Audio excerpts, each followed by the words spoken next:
یہ میری خوش قسمتی کہ میں حضور کا امت ہوں. ساری زندگی اس کا شکریہ ادا کرتا رہوں تو حق شکر ادا نہ کروں. ہم حضور کی امتی، نبی انتظار کرتے رہے، نبی منتظر رہے.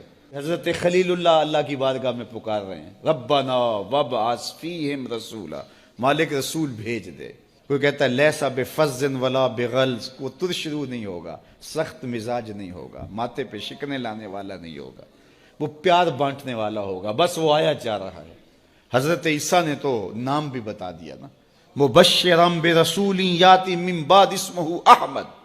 لوگوں میں جا رہا ہوں، چلو نام بھی بتا دیتا ہوں، میرے بعد جو آنے والا اس کا نام احمد ہوگا. نبی انتظار کرتے رہے، 12 نبیوں نے انتظار کیا حضور کی امت میں ہونے کے لیے، تمنا کی.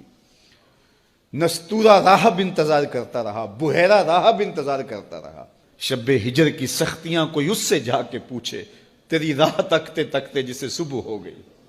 زندگیاں گزار دی انہوں نے.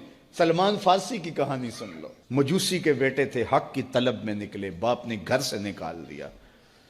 ایک پادری کے پاس جا کے رکے، زندگی بھر اس کی نوکری کی. جب اس کا آخری وقت آیا، اس نے کہا میری تدفین کے بعد غموریا چلے جانا، وہاں کا پادری خدا رسیدہ ہے، تجھے اس سے کچھ مل جائے گا.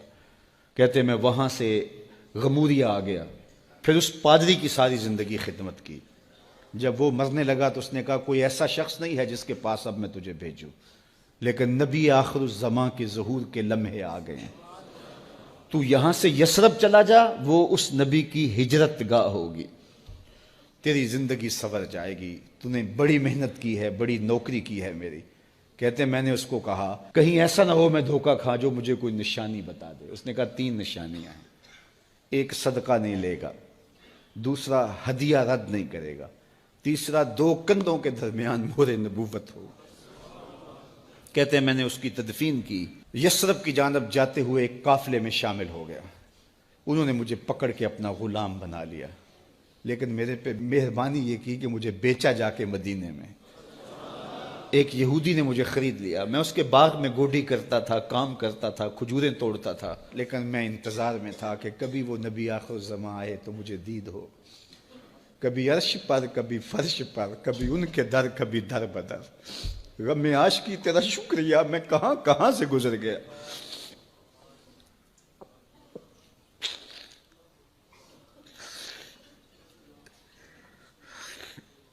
کہتے ہیں ایک دن میں اپنے باغ میں کھجوریں توڑ رہا تھا کہ ہواؤں میں مستی پیدا ہو گئی اور ہر سمت سے طلع البدر علینا کی صدائیں گونجنے لگیں.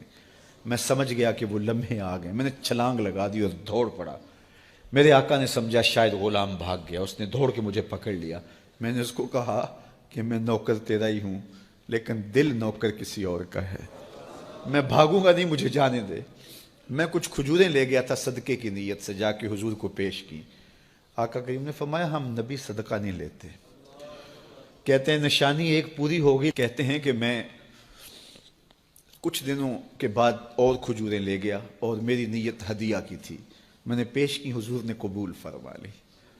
لیکن میں بھی کہتا تھا تیسری نشانی بھی پوری ہو لے تو پھر مانوں گا. اور وہ کیا تھی؟ 2 کندھوں کے درمیان مہر نبوت. کہتے ہیں ایک دن حضور میرے باغ میں آئے اور آقا کریم نے اپنے مبارک کندھے پہ چادر رکھی ہوئی تھی اور چادر کی اوٹ میں مہر نبوت چھپی ہوئی تھی. اور میں پیچھے ہو کے دیکھتا تھا اور میری آرزو یہ تھی کہ کوئی تیز جھونکا ہوا کا آئے اور چادر ہٹ جائے اور میں مہر نبوت کی زیارت کر لوں. حضور میرے ارادہ قلب سے آگاہ ہوئے. فَأَلْقَى إِلَيَّ رِدَاءَهُ.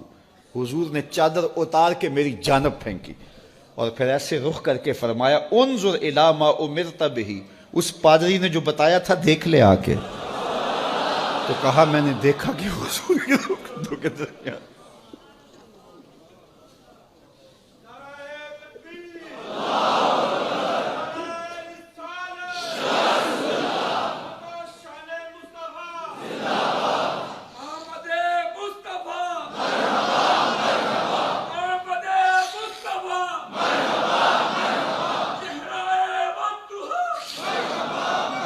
شب ہجر کی سختیاں کوئی اس سے جا کے پوچھے، تیری راہ تکتے تکتے جسے صبح ہو گئی. ہم نے تو کوئی انتظار نہیں کیا نا، ہم نے تو کوئی دکھ نہیں سہا، ہم سوئے تھے مقدر جاگ اٹھے، ہمارے والد مسجد سے مولوی صاحب کو بلا لائے، انہوں نے کان میں آ کے کہا مبارک ہو تو حضور کا نوکر بن کے آ رہا۔